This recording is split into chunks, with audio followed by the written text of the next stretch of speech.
Hello friends, how are you? Shall we start our class today? So let's go.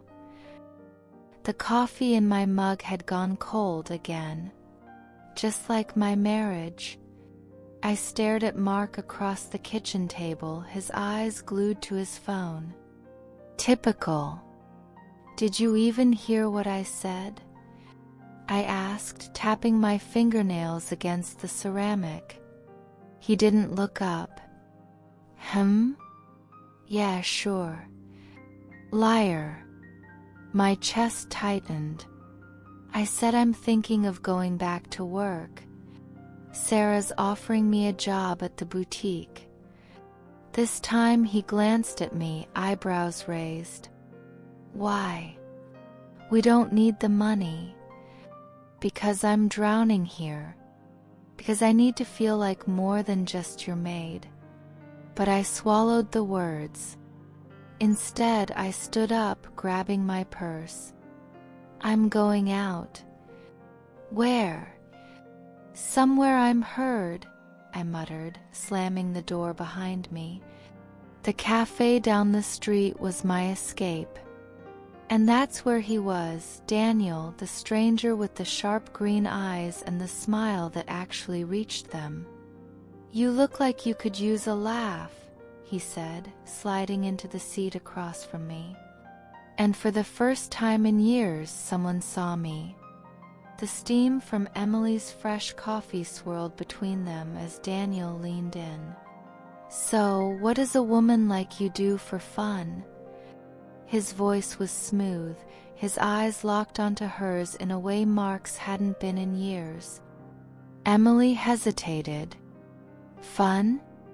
I don't remember. Daniel chuckled. That's a crime.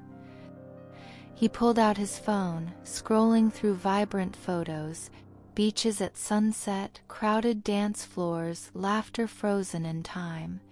Life's too short for cold coffee and silent dinners.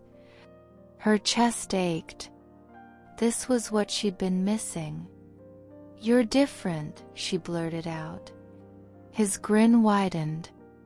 And you're interesting. Most people just complain about their lives. You.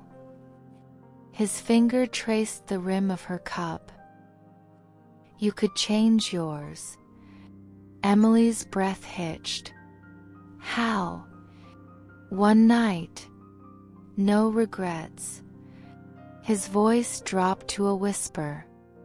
What if I showed you what it feels like to be wanted again? The offer hung in the air, electric. Her wedding band felt suddenly heavy. This is wrong. But the louder voice in her head hissed. When was the last time Mark made you feel alive? Daniel's phone buzzed. He stood, tossing cash on the table. Think about it. Tomorrow, 8 p.m. The Harbor Lounge. He winked. If you're ready to feel something. As he walked away, Emily's fingers trembled around her phone. One text to Mark.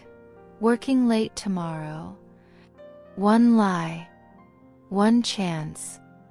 The Harbor Lounge hummed with seductive energy, saxophone notes curling through the air, the clink of ice cubes in whiskey glasses, shadows dancing in candlelight.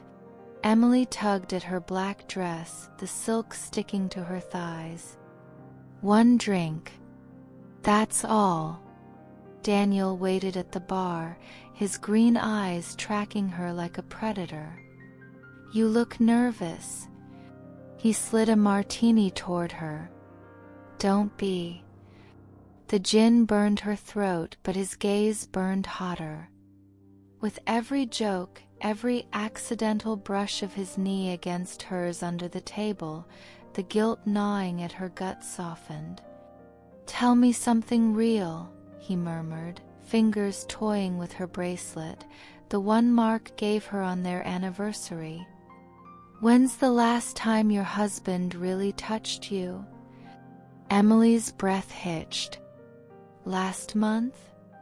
Last year? The truth shamed her.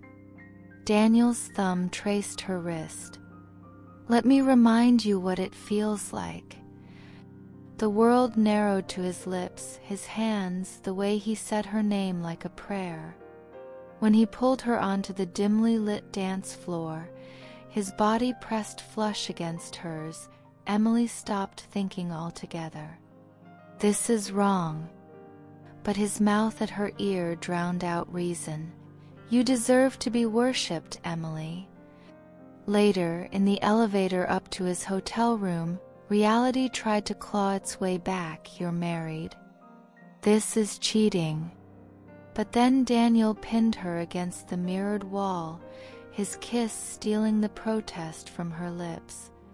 The sweet smelled like expensive cologne and sin.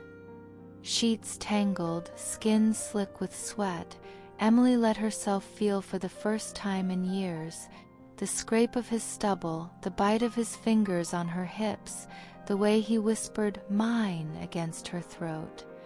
Afterward, as moonlight streaked across the bed, Daniel traced the wedding ring she'd finally slipped off. Regrets. Emily stared at the ceiling. The guilt would come later.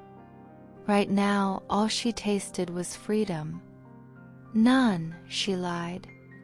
Sunlight stabbed through the curtains, waking Emily to an empty bed. Her head throbbed from the drinks or the guilt, she wasn't sure. The bathroom door swung open. Daniel stood there, shirtless, holding her phone. Who's Mark? His voice was icy. Emily's stomach dropped. My husband. The phone hit the wall with a crack. You didn't mention that last night. Daniel gripped her wrist. You lied to me. His fingers dug in, a warning. I don't like liars. The sweetness from last night had vanished. This Daniel had shark's eyes, flat, predatory. Emily yanked free, scrambling for her clothes. I need to go. Daniel blocked the door. Not until we talk. His smile didn't reach his eyes. About rules. Her breath came fast. Rules? A notification buzzed on the broken phone. Mark's name flashed. Where are you? Daniel saw it too. His laugh chilled her blood. Guess we'll have to explain this to him together. Emily's hands shook as she reached for her purse. There's nothing to explain. This was a mistake. Daniel snatched her car keys from the nightstand, dangling them just out of reach. Oh, sweetheart, you don't get to call it a mistake after what we did. His voice turned sickly sweet. We're connected now. The air grew thick. Emily's pulse roared in her ears as she noticed the bedroom door locked. Give me my keys. She forced steel into her voice. Daniel chuckled, pocketing them. Not until you understand how this works.